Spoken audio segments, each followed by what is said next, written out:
Hello दोस्तों, कैसे हो आप सब। मैं उम्मीद करता हूँ आप सब अच्छे होंगे। आप सब तो अच्छे होंगे, लेकिन क्रिप्टो करेंसी मार्केट इस टाइम पे थोड़ी करेक्शन लेती दिख रही है। और सबके मन के अंदर ये सवाल होगा कि यहाँ पर ये करेक्शन हो क्यों रही है। एक्चुअल में इसके पीछे कोई बहुत बड़ा रीज़न नहीं है, लेकिन एक रीज़न है जो थोड़ी टेंशन देता है, उसके बारे में समझेंगे। और एक दो छुटपुट रीज़न है जो आपको पता होनी चाहिए। लेकिन इन शॉर्ट आपको बता दूं कि घबराने की ज़रूरत नहीं है, टेंशन लेने की ज़रूरत नहीं है। और ये आप कह लीजिए कि जहां हमने इतने बुरे हालात देख लिए, तो ये छुटपुट करेक्शन से हमें डरना नहीं चाहिए, क्योंकि आने वाले दिन हमारे अच्छे ही होने चाहिए। और साथ के साथ बात करेंगे यहाँ पे तीन चार कॉइन की, जो हमें लगता है मौका दोबारे से दे रहे हैं या अभी तक वो पंप ही नहीं करे हैं, और उनके अंदर उतनी गिरावट नहीं देखने को मिली जितनी अभी दूसरे कॉइन्स के अंदर हमें गिरते दिख रहे हैं। तो उन कॉइन के बारे में बात करेंगे, बिटकॉइन का क्या लगता है, शॉर्ट टर्म में बात करेंगे। और बहुत कुछ है आज की वीडियो में बताने के लिए। तो दोस्तों, अगर लगता है आपको कि हम आपके साथ बने हुए हैं, कंटेंट आपको अच्छा लगता है, तो शेयर कीजिए। सिचुएशन कैसी भी हो, लोकेशन आपको हमारे यही यूट्यूब चैनल की मिलेगी और हम आपके साथ लगातार बने रहेंगे। तो आपको अगर वीडियो पसंद आए तो वीडियो को लाइक ज़रूर करिएगा, शेयर करिएगा और चैनल को सब्सक्राइब भी ज़रूर कर लीजिएगा। लेकिन एक्चुअल में जो कल न्यूज़ निकल के आई हैं तो दो तीन, लेकिन शुरुआत में जो करता हूँ वो करता हूं जो सबसे बड़ी न्यूज़ थी। न्यूज़ क्या, रूमर, अभी कोई कंफर्मेशन या ऑफिशियल स्टेटमेंट नहीं निकल के आई है। लेकिन आपको याद होगा मेटगॉक्स करके एक एक्सचेंज हुआ करता था जापान का, वो हैक हो गया था और उसके ऊपर केस चला, बहुत सारे लोगों ने क्लेम किया। और लगभग 1,42,000 बिटकॉइन और 1,43,000 बिटकॉइन कैश फोर्क होने के बाद जो मिले, वो होल्ड करते हैं। और बार बार यही छन छन के न्यूज़ निकल के आती थी, अब मिलेंगे, अब मिलेंगे, कब मिलेंगे। लेकिन रेडिट की कुछ पोस्ट निकल के आई हैं और वो लोगों की टेंशन बढ़ा रही हैं, और उसकी वजह से हमें थोड़ा पैनिक देखने को मिला। और वो क्या कहती हैं उसको समझिएगा। उनके हिसाब से जो मेडगॉक्स है, उन्होंने रीपेमेंट करना शुरू कर दिया है और कई लोगों को रीपेमेंट मिली है। और बाद में ये भी चीज़ें निकल के आ रही हैं कि मेडगॉक्स ने कुछ इशू की वजह से ये पेमेंट कर दी और अब वो वापस मांग रहा है। अरे भैया, 1,42,000 बिटकॉइन आप लेके बैठे हुए हो बिलियंस ऑफ डॉलर में, यानी कि 25, 30, 40 हज़ार करोड़ रुपए के बिटकॉइन लेके बैठे हो। और ऐसे टेक्निकल इशू करोगे तो भैया बिटकॉइन लोगों के संभालोगे कैसे। लेकिन यहाँ पे जो बातें निकल के आती हैं वो ये निकल के आ रही है कि रीपेमेंट करना शुरू कर दिया। और रीपेमेंट करेगा कैसे भैया, बिटकॉइन बेच के ही। और अगर बिटकॉइन बेचे गए तो अल्टीमेटली मार्केट पे उसका प्रेशर पड़ेगा। और इसी की वजह से हमें अभी बिटकॉइन के अंदर ये चीज़ देखने को मिल रही है।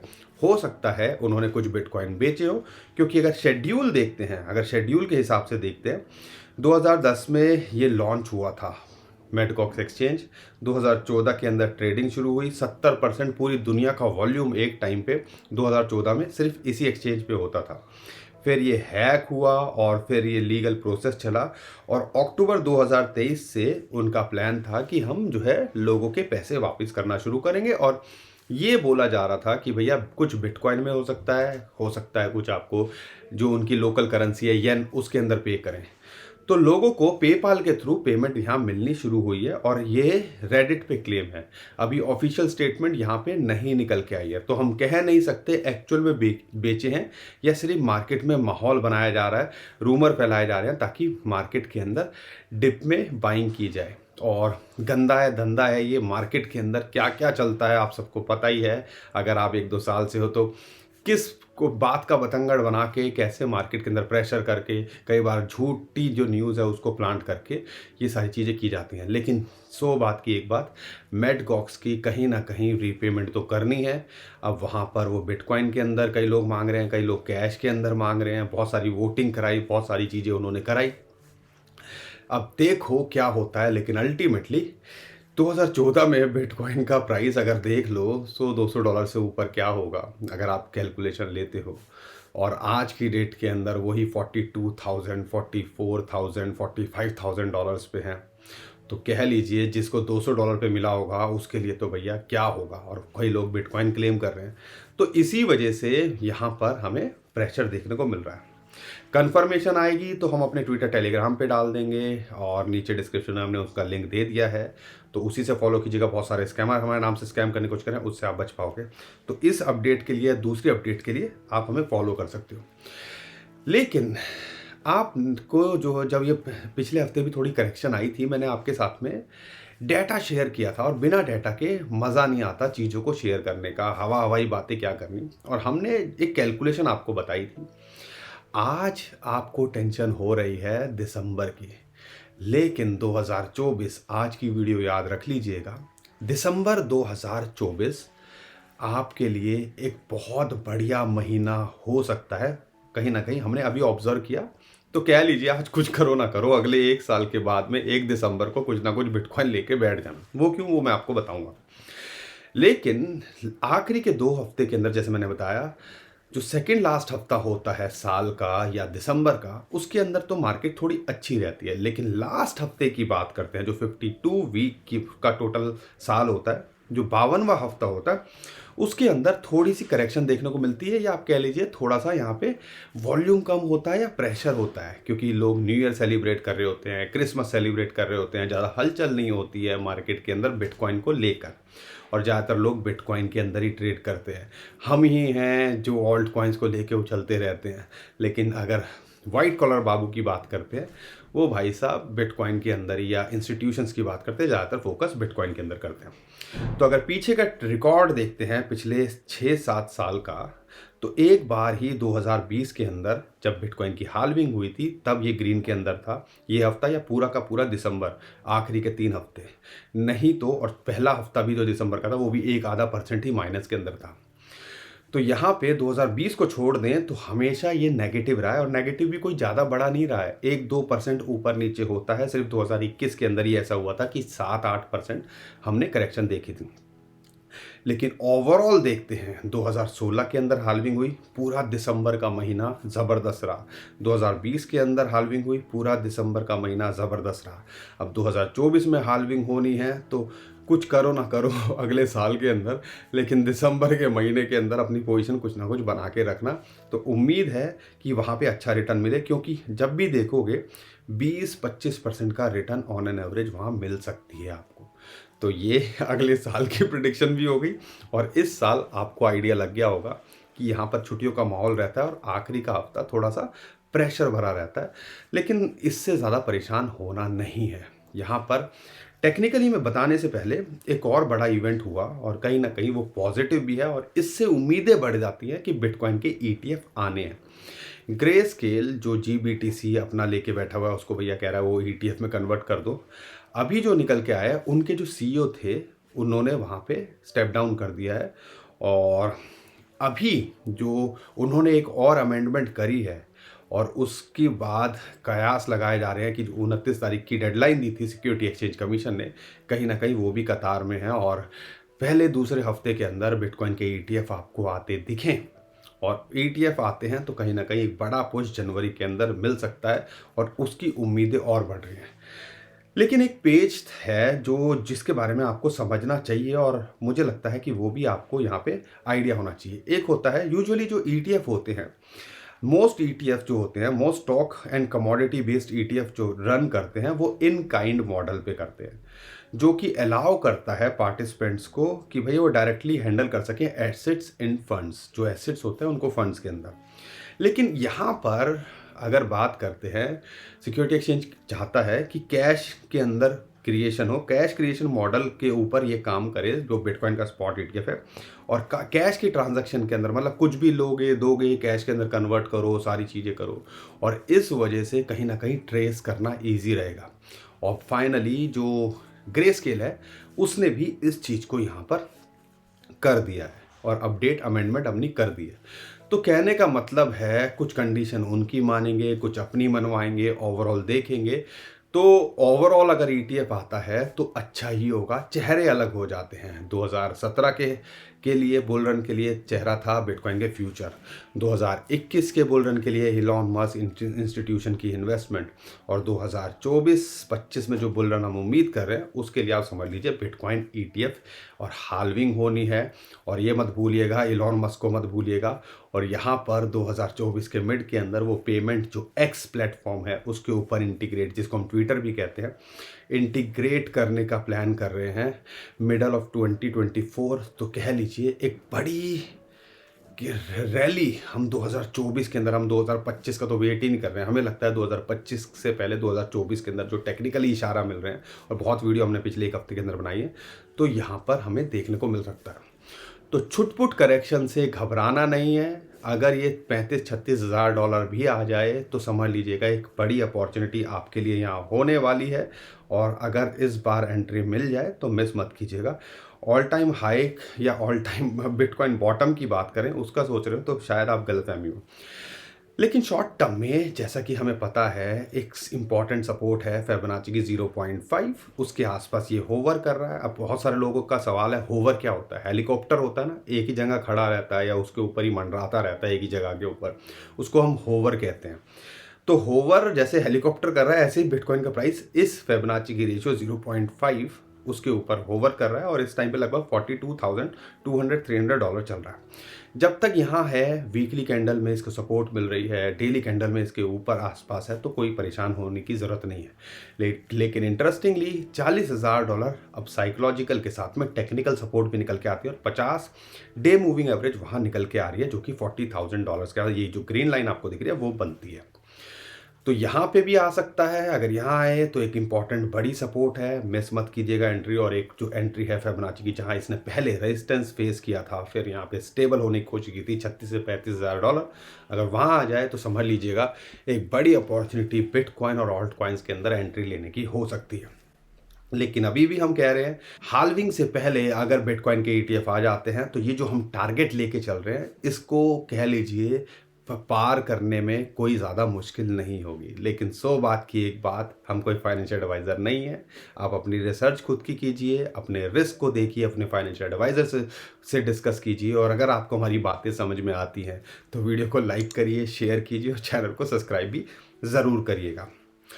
लेकिन दोस्तों ये बिटकॉइन को लेके सारी चीज़ें जो मैंने बताई हैं, ये तो चीज़ें पता होनी चाहिए थी। अगर मार्केट के अंदर हो, क्या हो रहा है, क्या अप टू डेट हमें रहना चाहिए, ये तो सारी चीज़ें आपको पता होनी चाहिए।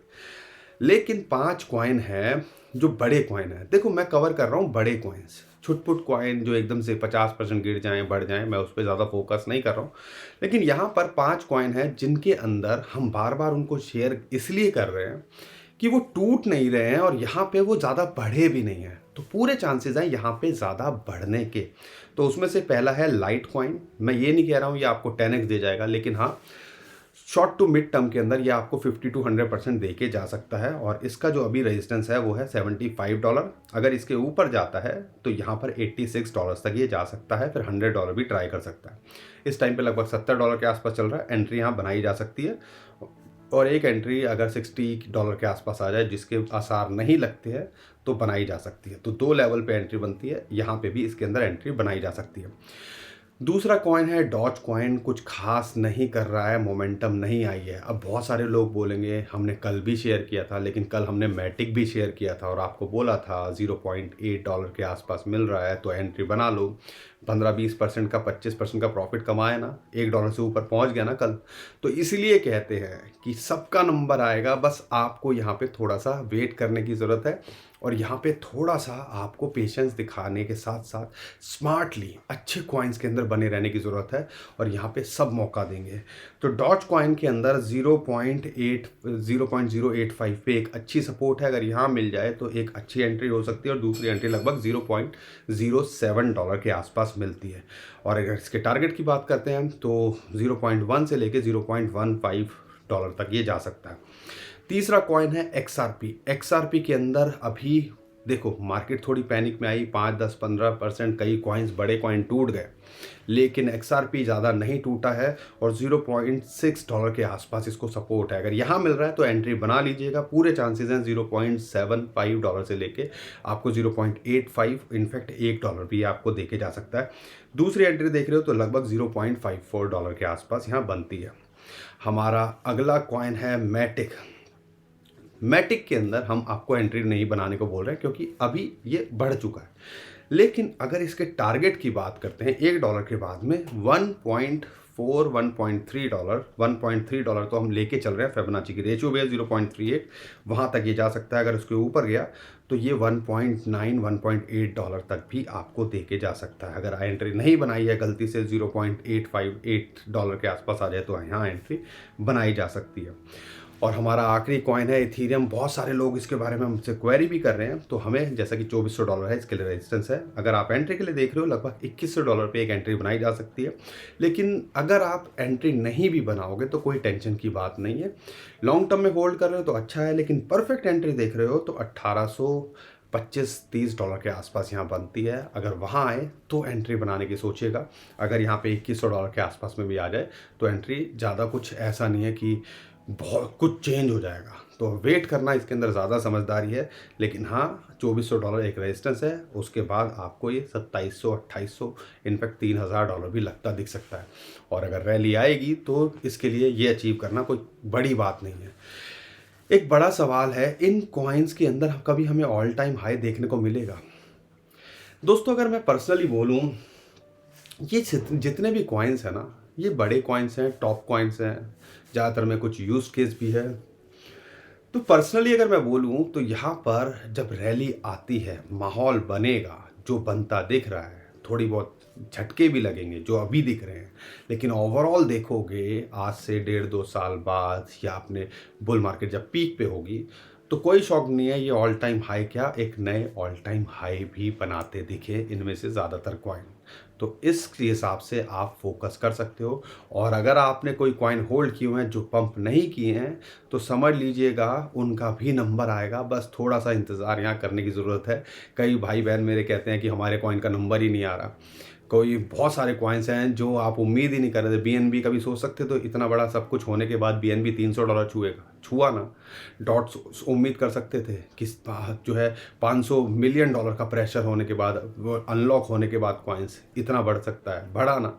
तो ये मौके देते हैं। अब आप सोचोगे $3-4 पे ले लूँ तो मुश्किल है डॉट, ऐसे ही BNB $200 के आसपास ले लूँ मुश्किल है। लेकिन हाँ, जब एक बड़ा करेक्शन आए तो यहाँ एंट्री बनाना मिस भी मत करना, क्योंकि हम एक रैली के अंदर है जो अगले 1.5-2 साल तक चलनी है। ठीक है, तो इस हिसाब से थोड़ी समझदारी आपको यहाँ पे दिखानी है। तो दोस्तों हर बार की तरह उम्मीद करता हूँ आपको हमारा कंटेंट पसंद आया होगा। हमारा कंटेंट अच्छा लगा है तो वीडियो को लाइक करिए, चैनल को सब्सक्राइब करिए और हमारे ट्विटर टेलीग्राम को फॉलो कर लीजिए। लेकिन ध्यान रखिएगा, बहुत सारे लोग हमारे नाम से स्कैम कर रहे हैं, कह रहे हैं कि आपके पैसे डबल कर देंगे। अगर भैया आपके पैसे मैं डबल करता तो अपने ना कर लेता। तो समझदारी दिखाइए, लालच में मत आइए। कोई भी अगर हमारे नाम से बोलता है इन्वेस्टमेंट करने को या पैसे डालने को, हम आपको पर्सनल मैसेज नहीं करते हैं, हम किसी से कम्युनिकेट नहीं करते हैं पर्सनली। तो ध्यान रखिएगा, कोई अगर करता है तो वो स्कैमर होगा। और नीचे जो डिस्क्रिप्शन में लिंक है उसी से हमें फॉलो कीजिएगा, अदरवाइज मत कीजिएगा। सर्च मार के देखोगे तो बतेरे नाम मिल जाएंगे जो स्कैम करने का घात में है। तो इस चीज़ का आपने थोड़ा फोकस करना है और ध्यान रखना है, समझदारी दिखानी है, लालच में नहीं आना है, क्योंकि लालच ही इंसान को मारता है। लेकिन अगर आप थोड़ा समझदारी दिखाएंगे, क्रिप्टो करेंसी के अंदर भी आप कमा सकते हो। लेकिन अगर लालच में आओगे तो क्रिप्टो करेंसी क्या, किसी भी चीज़ के अंदर आप कभी भी कुछ नहीं कमा पाएंगे। बस थोड़ी समझदारी यहाँ दिखाइएगा। तो दोस्तों आज के लिए इतना ही, अभी के लिए विदा लेता हूँ। खुश रहिए, मुस्कुराते रहिए, कमाते रहिए। आपका दोस्त पंकज। थैंक यू, नमस्कार, धन्यवाद।